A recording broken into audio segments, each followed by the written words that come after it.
Mic party politics by Sunil Shukla. नमस्कार, let's mike के party politics कार्यक्रम में आप सभी का स्वागत है। मैं हूं सुनील शुक्ल। आज हम चर्चा करेंगे बिहार में जहां विधानसभा का चुनाव चल रहा है वहाँ सत्ता में बने रहने के लिए एनडीए गठबंधन और सत्ता के दावेदार महागठबंधन ने अपनी चुनावी घोषणा पत्रों में कौन कौन से वायदे किए हैं। इन घोषणा पत्रों का अगर आप अध्ययन करें तो आपको यह पता चलेगा कि राज्य में कौन से ऐसे विषय हैं जो लोगों के विमर्श में हैं। पलायन, बेरोजगारी, बेहतर शिक्षा, बेहतर स्वास्थ्य की स्थिति, औद्योगिक विकास, ये कुछ ऐसे मुद्दे हैं जो लोगों को मत रहे हैं। उनको लग रहा है कि इन क्षेत्रों में इन सरकारों ने क्या क्या किया। लगातार 20 वर्षों तक सत्ता में रही नीतीश सरकार के ऊपर भी आरोप लग रहे हैं कि रोजगार के सृजन के लिए क्या प्रयास किए गए, और रोजगार के सृजन के अगर प्रयास किए गए होते तो क्या पलायन की स्थिति रहती। खेती किसानी की स्थिति को बेहतर करने के लिए क्या किया गया, शिक्षा की स्थिति के लिए क्या प्रयास किए गए, और आखिर अगर बेहतर शिक्षा की व्यवस्था इस राज्य में होती तो लोगों को आसपास के राज्यों या देश की राजधानी में उच्च शिक्षा ग्रहण करने के लिए क्यों जाना पड़ता। ये कुछ ऐसे सवाल हैं जिनको लेकर के राज्य का विधानसभा चुनाव में लोगों के बीच चर्चा के विषय है। सबसे पहले महागठबंधन ने अपना घोषणा पत्र जारी किया। महागठबंधन के सभी दलों, राष्ट्रीय जनता दल, कांग्रेस, वीआईपी, सीपीआई माले, इन लोगों के प्रमुख नेताओं की उपस्थिति में यह घोषणा पत्र जारी किया गया, जिसे तेजस्वी का प्र के नाम की संज्ञा दी गई। गठबंधन के सभी दल के सदस्यों के नेताओं ने वहाँ उपस्थित होकर के अपनी बातें कहीं, अलग अलग अपनी बातें कहीं, और जो मीडिया कर्मी थे उनके सवालों का जवाब भी दिया। उन्होंने बताने की कोशिश की कि वो अपने गठबंधन के इस घोषणा पत्र में जो वायदे किए जा रहे हैं उनको कैसे लागू किए जाने का प्रयास किया जाएगा और किस तरह से संसाधन जुटाए जाएंगे। वहीं दूसरी तरफ एनडीए के का जब घोषणा पत्र जारी हुआ, इसमें गठबंधन के सभी दलों के प्रमुख नेता तो उपस्थित थे। जेपी नड्डा साहब जो बीजेपी के पार्टी अध्यक्ष हैं वो उपस्थित थे। मुख्यमंत्री और जनता दल यूनाइटेड के नेता नीतीश कुमार जी थे। लोजपा रामविलास पार्टी के नेता चिराग पासवान जी थे। जीतन मांझी जी थे हम पार्टी के, और उपेंद्र कुशवाहा जी भी थे। लेकिन इन नेताओं ने केवल एक रस्म अदायगी की, प्रेस के सामने, मीडिया के सामने उपस्थित होकर के महागठबंधन को रिलीज़ किया, एक फ़ोटो खिंचवाई और उसके बाद चले गए। इन नेताओं ने किसी भी प्रश्न का जवाब नहीं दिया, और ये कहा गया कि इन नेताओं को चुनाव प्रचार के लिए जाना है, इसके कारण से ये बैठ नहीं पा रहे हैं, लोग आपके प्रश्नों का जवाब नहीं दे पा रहे हैं। और बाद में उप मुख्यमंत्री और भारतीय जनता पार्टी के नेता सम्राट चौधरी ने, आप कह सकते हैं कि उन्होंने घोषणा पत्र का वाचन किया। उन्होंने भी कोई वायदे में किसी प्रश्न का जवाब नहीं दिया। वायदों को लेकर के कोई भी सवाल उन्होंने संवाददाताओं को पूछने की अनुमति नहीं दी। लगभग 69 पन्ने के अपने घोषणा पत्र को वो पढ़ते रहे और उसके बाद वो भी वहाँ से चले गए। तो अपने घोषणा पत्र को लेकर के एनडीए के लोग मीडिया कर्मियों से बात करने के लिए क्यों नहीं तैयार थे, क्यों उन्होंने बात नहीं की, ये बड़ा सवाल है। और ये भी एक सवाल है कि जो वायदे किए गए उन वायदों की चर्चा क्या एनडीए के नेता जो चुनाव प्रचार में लगे हुए हैं वह कितनी कर रहे हैं अपने प्रचार अभियानों में। अपने प्रचार अभियानों में तो उनकी बातें वही हैं जो हमेशा से भारतीय जनता पार्टी के नेता करते आ रहे हैं। निश्चित रूप से नीतीश कुमार जी अपनी कुछ बातें कर रहे हैं, अपने सरकार के जो पिछले दिनों के कार्यक्रम हैं, जिन योजनाओं को उन्होंने लागू किया उसका उल्लेख कर रहे हैं वो। लेकिन जो आज जो बातें उन्होंने संकल्प पत्र में कहा है उनका उल्लेख कोई नहीं कर रहा। अगर आप ये कह रहे हैं कि 4 जगहों पे मेट्रो बनाए जाएंगे, तो आप इसके बारे में आपको बताना चाहिए कि 20 वर्षों में आपने क्यों नहीं किया। इस सवाल पास से पूछा जाएगा। अगर आप वादा कर रहे हैं कि 1 करोड़ लोगों को रोजगार दिया जाएगा, तो अब तक रोजगार दिए जाने के कौन से प्रयास किए गए? अगर आप ये कह रहे हैं कि 10 से अधिक औद्योगिक पार्क बनाए जाएंगे, तो अब तक क्यों नहीं किया गया? आप ये वादा कर रहे हैं कि सुई से लेकर के हवाई जहाज तक बनाने के उपक्रम किए जाएंगे और औद्योगिक पार्कों के माध्यम से इस सपने को अंजाम दिया जाएगा। लेकिन आज 20 वर्षों से जब एनडीए की सरकार है, तो औद्योगिक विकास के लिए कौन से प्रयास किए गए? जो वायदे, जो बंद पड़े कारखाने हैं, उन कारखानों को शुरू करने के लिए जो वायदे एनडीए के नेताओं ने किया था, उनको कितना अमली जमा पहनाया जा सका है अपने 2 दशक के शासनकाल में? ये सवाल लोगों से पूछा जा रहा है कि आखिर चुनाव के मौके पर ही ये वायदे क्यों याद आ रहे हैं? और क्या एक सरकार जो सत्ता में है, एक गठबंधन जो सत्ता में है, वो अपने 20 साल की उपलब्धियों को छोड़ करके केवल वायदों के आधार पे जन समर्थन हासिल करने का प्रयास कर सकती है और लोग उसके साथ खड़े हो जाएंगे? क्या उसके कार्यकाल का मूल्यांकन नहीं करेंगे? ये बड़े सवाल हैं जो लोगों से लोग पूछ रहे हैं। एनडीए ने वादा किया है कि 7 एक्सप्रेसवे बनाए जाएंगे, 10 औद्योगिक पार्कों की स्थापना की जाएगी, शेड्यूल कास्ट और एबीसी जिसको कहते हैं कि अति पिछड़े, इनके छात्रों को उच्च शिक्षा के लिए 2000 रुपये का आर्थिक सहायता दी जाएगी। अब 2000 रुपये की आर्थिक सहायता देने पर आपको ये भी बताना पड़ेगा कि उच्च शिक्षा के लिए राज्य में कौन कौन से बेहतर शिक्षा संस्थानों को विकसित किया गया, फैकल्टी कैसी लाई गई, शिक्षा के मानक कैसे निर्धारित किए गए। ये बड़ा सवाल है कि आर्थिक सहायता देने मात्र से तो गुणवत्तापूर्ण शिक्षा पूरी नहीं की जा सकती। उसके लिए तो शिक्षण संस्थान भी चाहिए। उन शिक्षण संस्थानों के निर्माण और विकास के लिए कौन से प्रयास किए गए, ये बड़ा सवाल है। ये कहा जा रहा है कि 1 करोड़ लोगों को सरकारी नौकरी दी जाएगी। अब तक कितने लोगों को दी गई और सरकारी नौकरी दिए जाने के कौन से प्रयास किए गए, ये सवाल लोगों के मन में है। ये भी कहा जा रहा है कि 1 करोड़ लखपति दीदियाँ बनाई जाएंगी। ये सभी वादे, इस तरह के वादे भारतीय जनता पार्टी ने अन्य राज्यों में भी किया। उनका क्या हुआ? आज ये कहा जा रहा है कि हर जिले में मेडी सिटी बनाई जाएगी और मेडिकल कॉलेज बनाई जाएगी। ये सब कुछ भविष्य की बातें हैं। सरकार या एनडीए यह नहीं बता रही है कि 20 वर्षों में हमने कौन से लक्ष्य पूरे किए हैं और ऐसे कौन से काम बाकी हैं जिनको पूरा किया जाना है। इसके बारे में कोई बात नहीं की जा रही है। एक बड़ा सवाल यह है कि जो विभिन्न वर्गों के लोग हैं, उनको अपने साथ जोड़े रहने के लिए अलग अलग समुदायों के लिए अलग अलग कार्यक्रमों की घोषणा की गई है।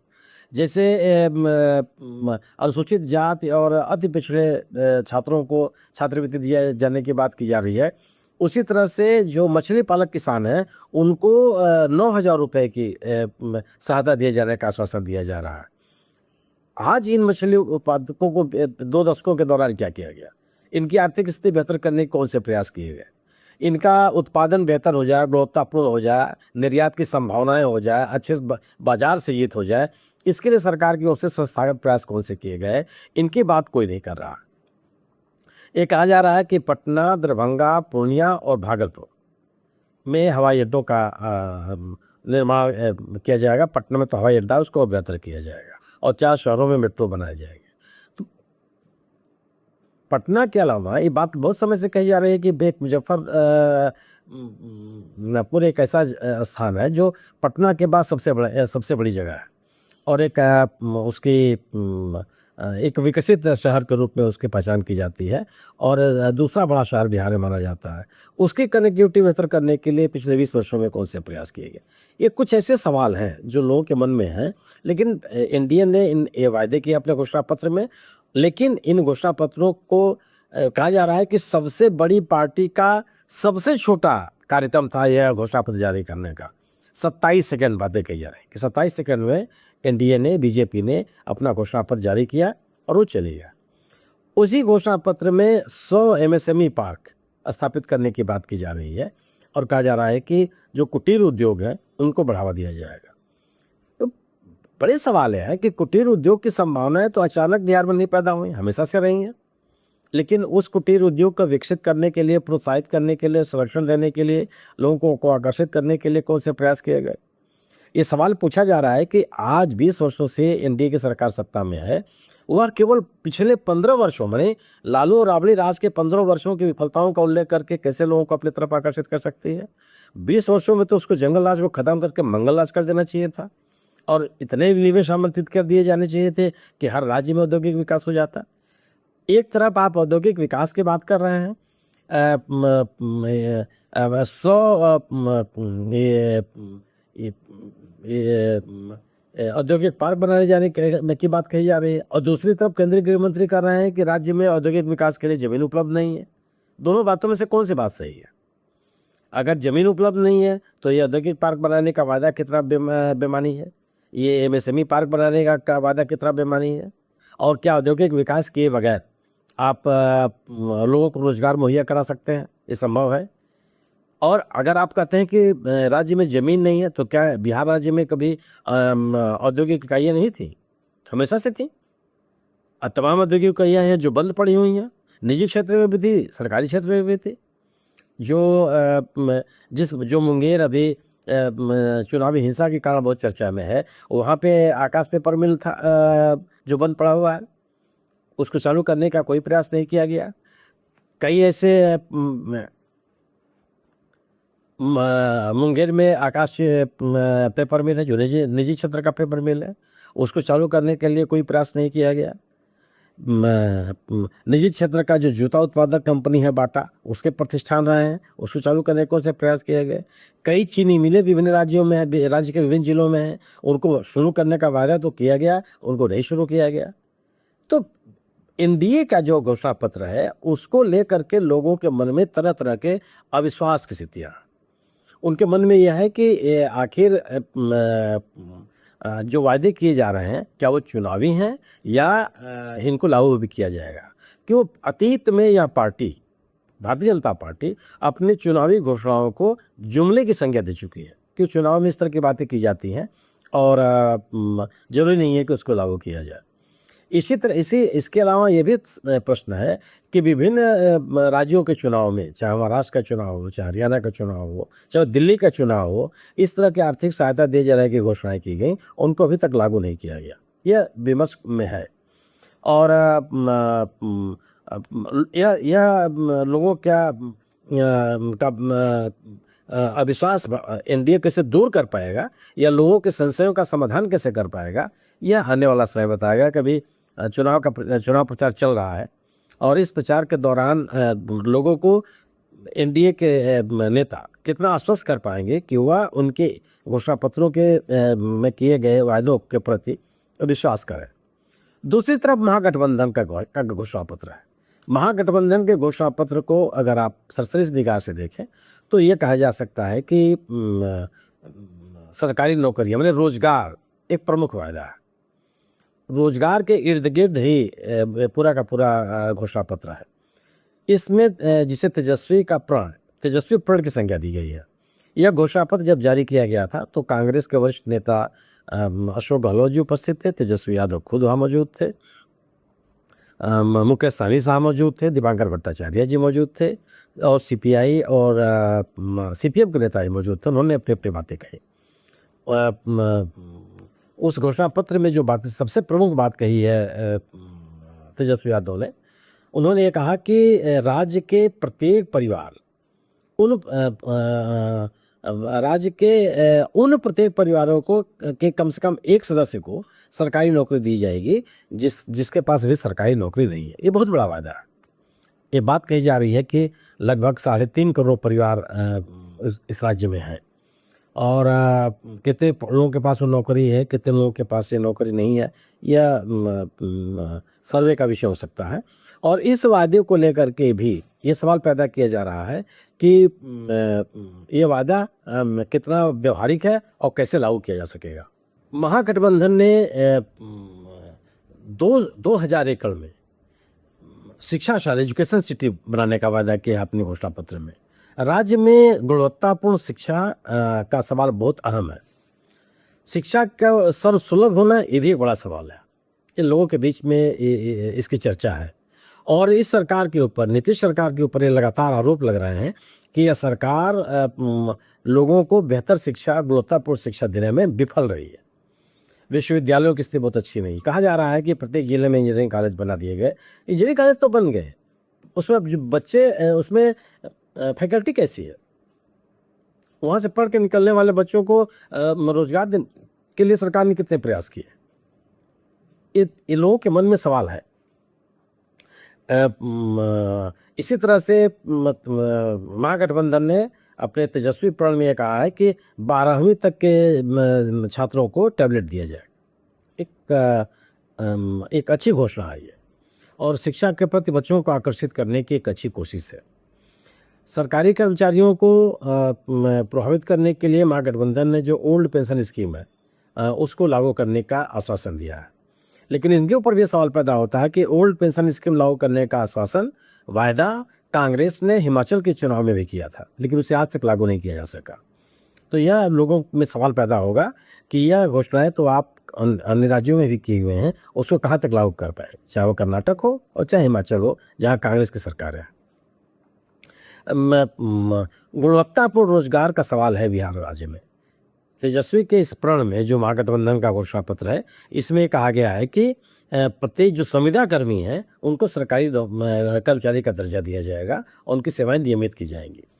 महिलाओं में नीतीश कुमार जी की बड़ी लोकप्रियता की बात कही जाती रही है और एक पब्लिक परसेप्शन है कि महिलाएं नीतीश कुमार जी को वोट देती हैं, क्योंकि छात्राओं को निःशुल्क साइकिल देने, उनको छात्रवृत्ति देने, किसी कार्यक्रम होने अपने शुरुआती 2005 के कार्यक्रम से लेकर 2010 तक और 2015 तक कर सकते हैं, इसको बड़ी गंभीरतापूर्वक लागू किया।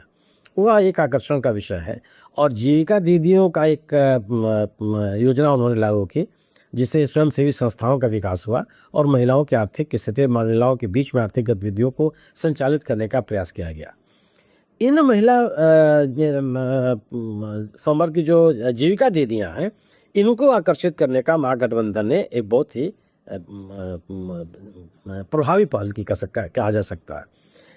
तेजस्वी यादव ने कहा है कि जो जीविका दीदियाँ हैं, जिनकी संख्या 1 लाख से ऊपर है, उनको सरकारी कर्मचारी का दर्जा दिया जाएगा और 30,000 रुपये प्रतिमाह वेतन दिए जाएंगे। यह एक आकर्षण का विषय हो सकता है। अब इस पर कितना वो विश्वास करेंगे नहीं करेंगे, ये तो ये बहस का विषय हो सकता है। लेकिन एक उन्होंने जीविका दीदियों के प्रति एक उत्साह दिखाया। इसी तरह से जीविका दीदियाँ जो काम कर रही हैं, वो जो विभिन्न सरकारी कार्यक्रमों को, राज्य सरकार के या केंद्र सरकार के कार्यक्रम में उनको लागू करने में जो सहायता करती हैं, उसके लिए उन्हें 2,000 रुपये प्रतिमाह अतिरिक्त मान दे दिया जाएगा। इसकी भी घोषणा उन्होंने की है।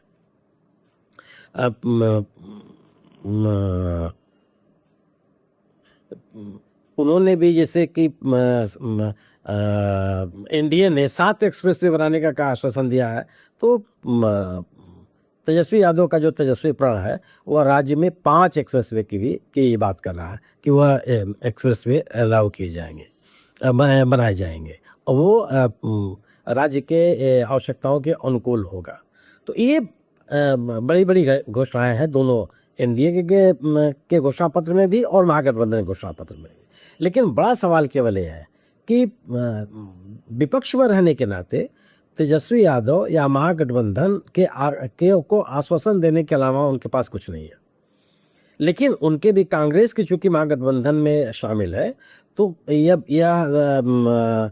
इस आधार पर इन आश्वासनों को, इन वादों को परखा जाएगा कि कांग्रेस उन राज्यों में अपने किए गए वादों को कितना पूरा कर सके, जैसे हिमाचल प्रदेश और कर्नाटक, जो उन राज्यों के विधानसभा चुनावों के दौरान कांग्रेस ने वायदे किए थे।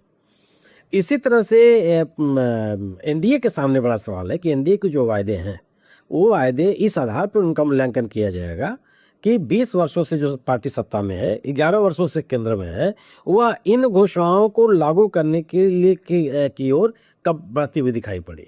उससे कौन कौन से ऐसे प्रयास रहे हैं जिससे यह परिलक्षित होता हो कि सरकार रोजगार देने के प्रति आश्वस्त है। आप लोगों के मन में, बिहार राज्य के लोगों के मन में यह सवाल होगा कि जब पिछले चुनाव में 2020 के चुनाव में तेजस्वी यादव ने रोजगार दिए जाने की बात की थी, तो मुख्यमंत्री नीतीश कुमार जी ने कहा था कि आखिर इतने नौकरियों के लिए पैसा कहाँ से लाएगा, अपने बाप के घर से लाएगा। यह उनका वाक्य बहुत चर्चा का विषय रहा। गोया कि नौकरी देने के प्रति, रोजगार देने के प्रति आप कितने संवेदनशील है। अगर आप ये कर रहे हैं कि औद्योगिक पार्क विकसित किए जाएंगे और सुई से लेकर जहाज तक बनाने का प्रयास किया जाएगा, तो 20 वर्षों में कौन से पार्क विकसित किए गए। अगर आप औद्योगिक इकाइयों को बढ़ाने के लिए, स्थापित करने के लिए, निवेश आमंत्रित करने के लिए कोई प्रयास नहीं किए, तो इन वादों पर लोग कितना विश्वास कर पाएंगे। अगर आप लालू और राबड़ी के जंगल राज का उल्लेख करते हैं कि 15 सालों में जंगल राज रहा, तो इस 20 सालों में ऐसा कौन सा मंगल राज स्थापित हो गया जिससे बड़े पैमाने पर औद्योगिक निवेश आकर्षित हुए। औद्योगिक घराने इस राज्य में औद्योगिक इकाइयाँ स्थापित करने के प्रति उन्होंने उत्साह दिखाया, निवेश करने के प्रति उत्साह दिखाया। और अगर कानून व्यवस्था बेहतर है, काम करने के अच्छे माहौल हैं, लोग अपने परियोजनाओं को सुचारू रूप तरीके से लागू कर लेते हैं, तो कोई कारण नहीं बनता कि लोग औद्योगिक इकाइयाँ राज्य में नहीं आती। लेकिन औद्योगिक विकास इस राज्य का नहीं हुआ। इस राज्य के प्रति व्यक्ति आय नहीं बढ़ी, आर्थिक जीडीपी में कोई वृद्धि नहीं दिखाई पड़ी। आप सोचिए कि बिहार राज्य का जो जनसंख्या है वह देश में लगभग 9% है, देश की जनसंख्या का 9% है, और जीडीपी में योगदान कितना है, 3% से कुछ अधिक। ये किस स्थिति का वर्णन करता है। तो ये बड़े बड़े सवाल हैं कि जो घोषणा पत्र हैं, एनडीए का घोषणा पत्र कितना आकर्षित कर पाएगा और महागठबंधन का घोषणा पत्र कितना आकर्षित कर पाएगा लोगों को।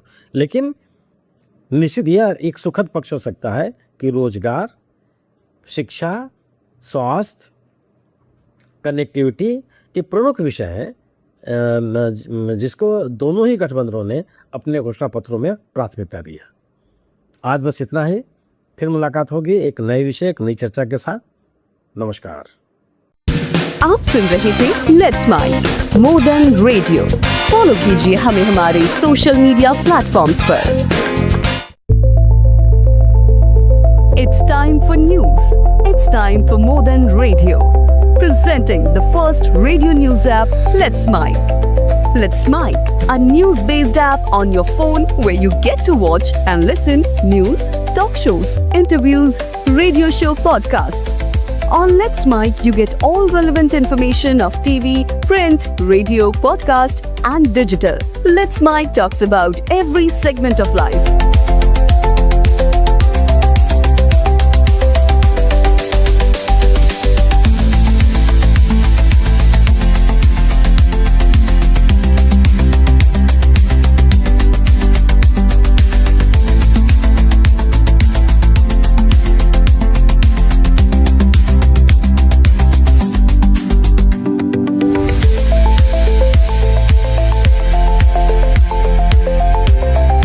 Download the app now from Play Store. Available both on Android and iOS mobile phones.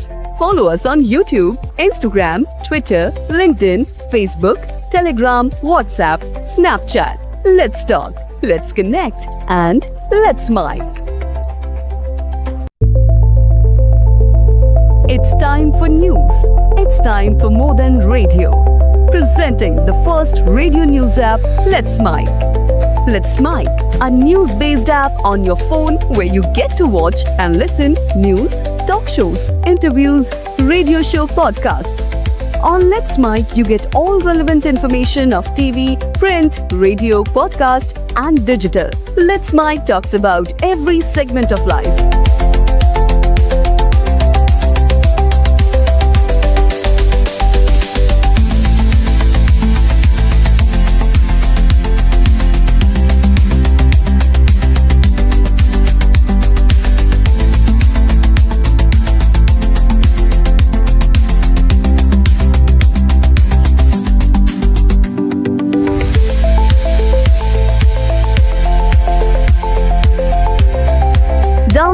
now from Play Store. Available both on Android and iOS mobile phones. Follow us on